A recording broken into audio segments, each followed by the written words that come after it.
It is 9:39 and I'm having some potato soup for breakfast. Good morning, beautiful people.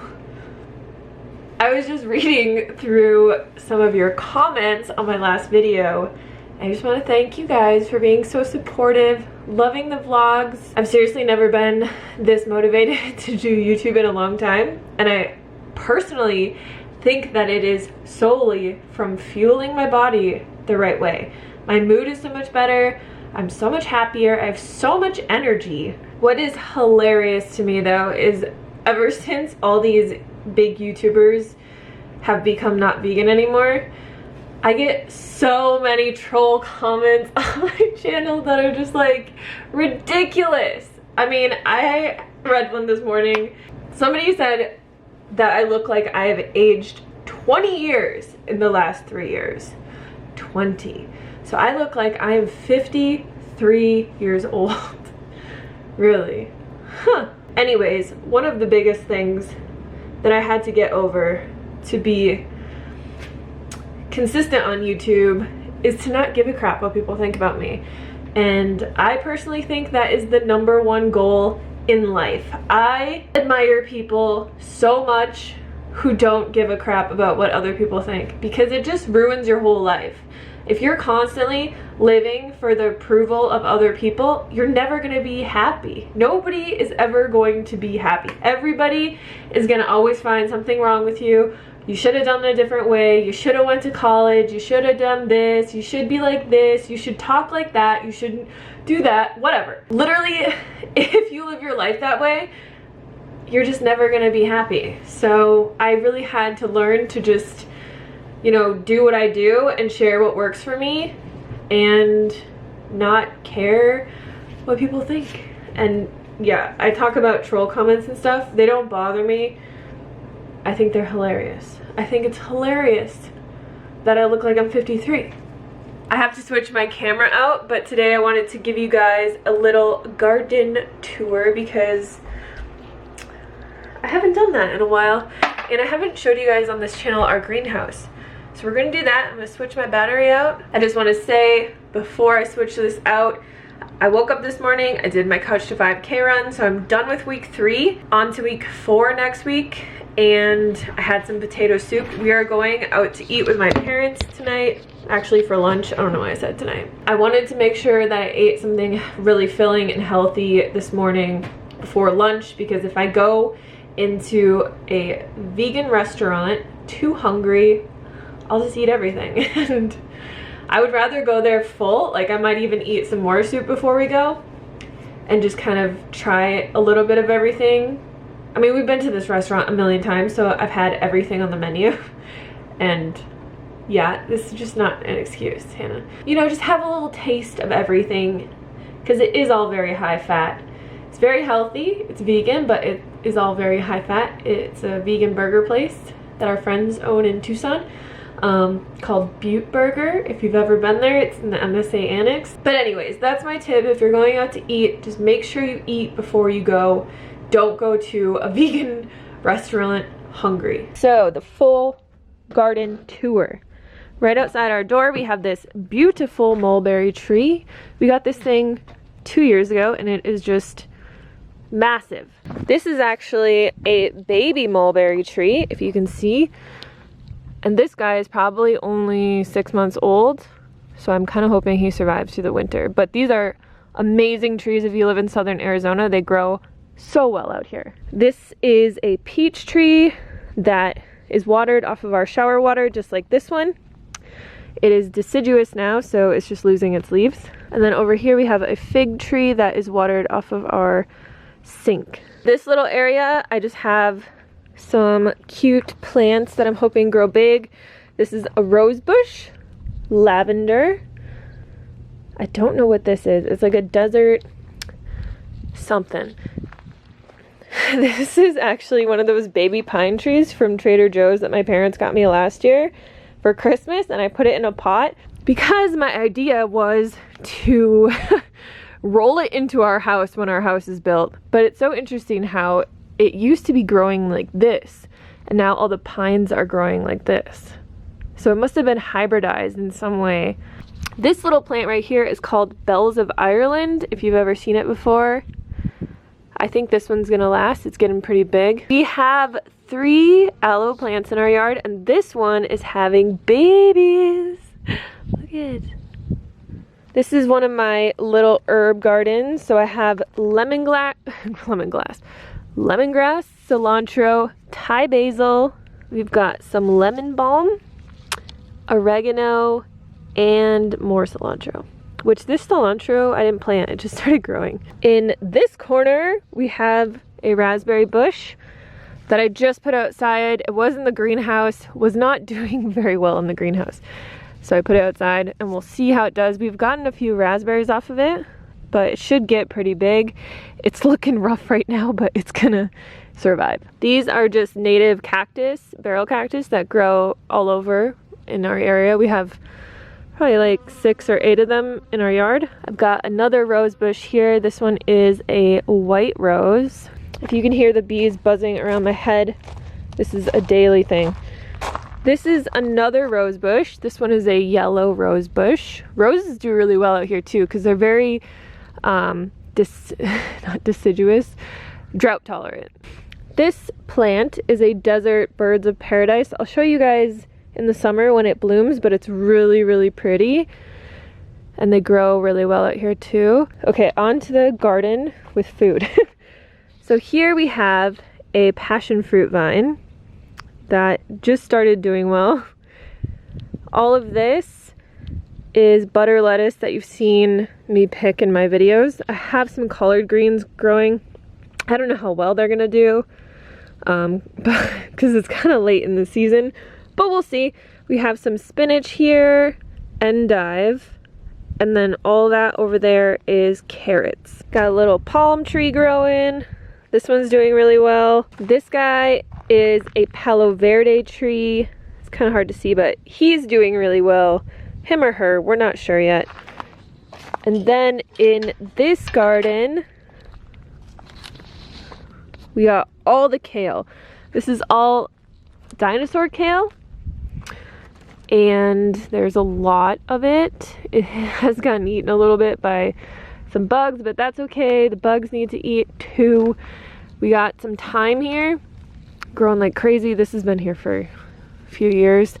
And if you can see here is some sage growing. And then we also have a bunch of onions growing in this bed. This bed was more like my experiment bed.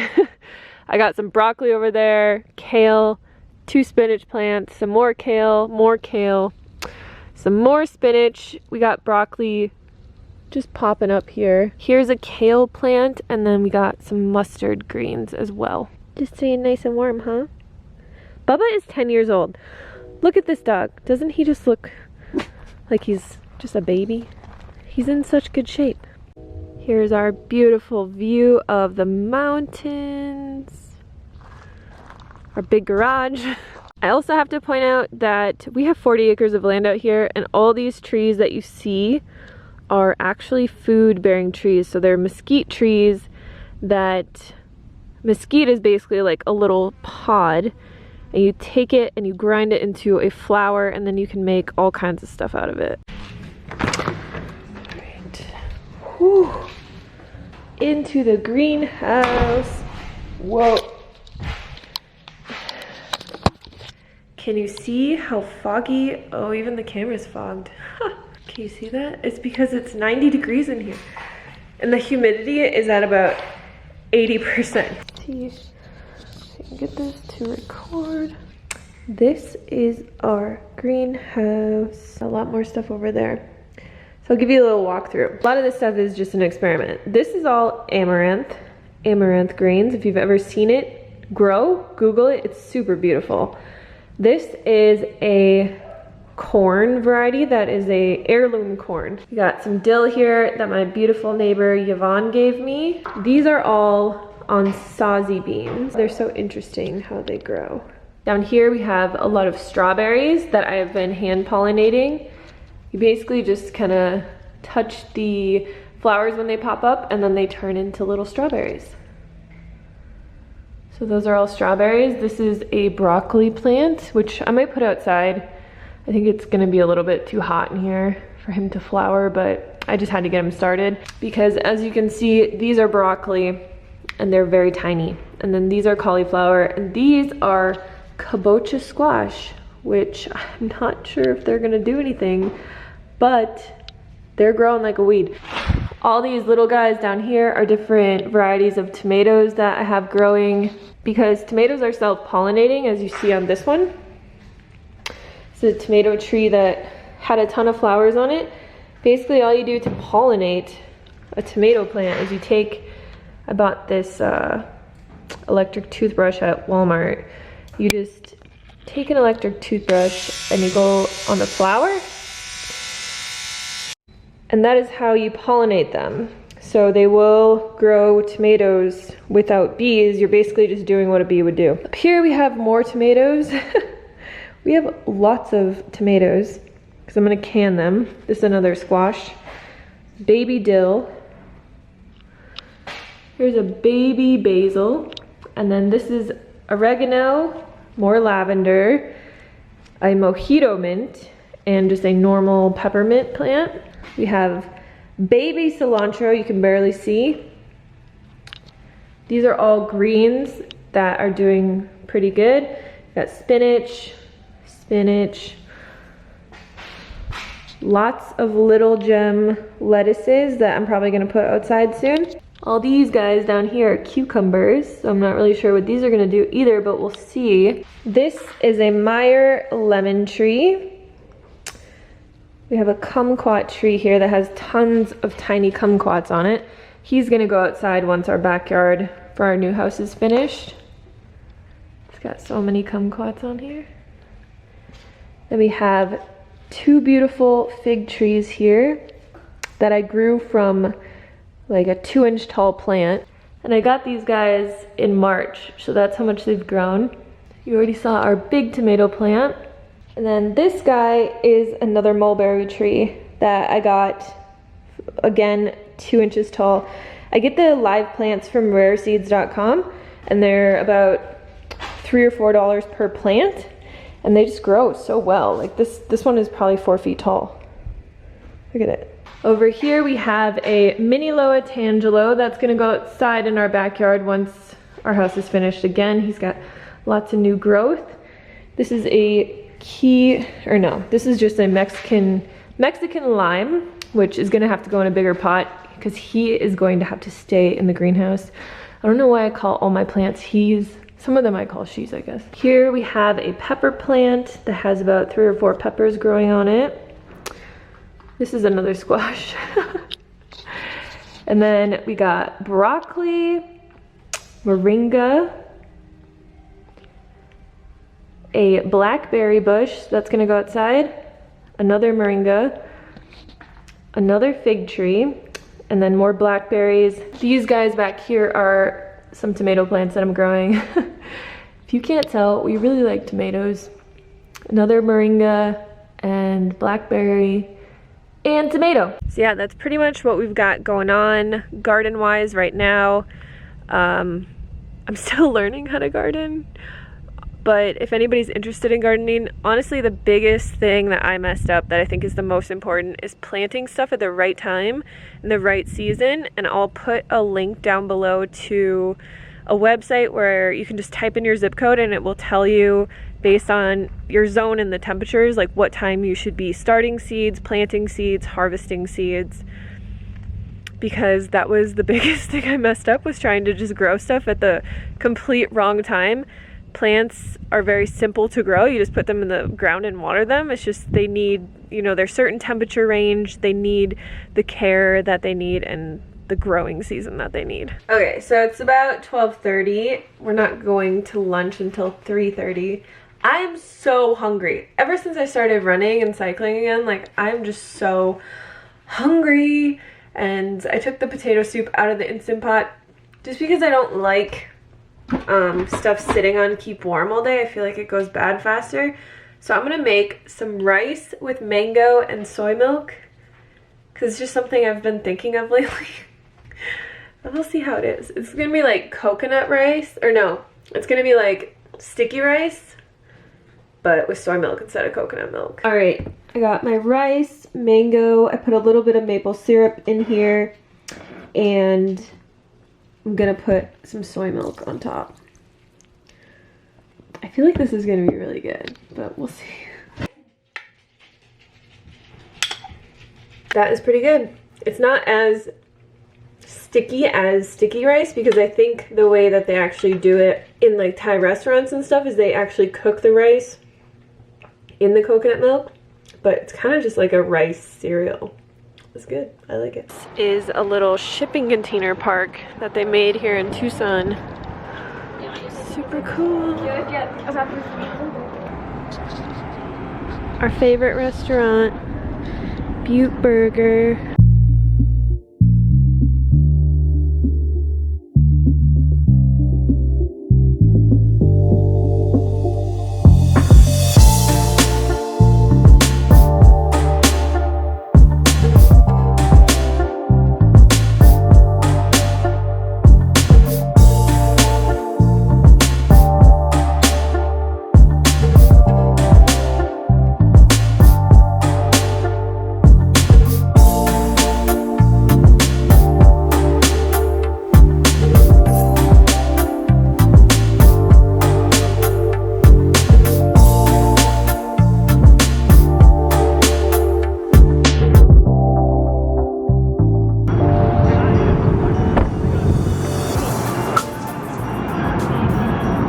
We're at a carnival.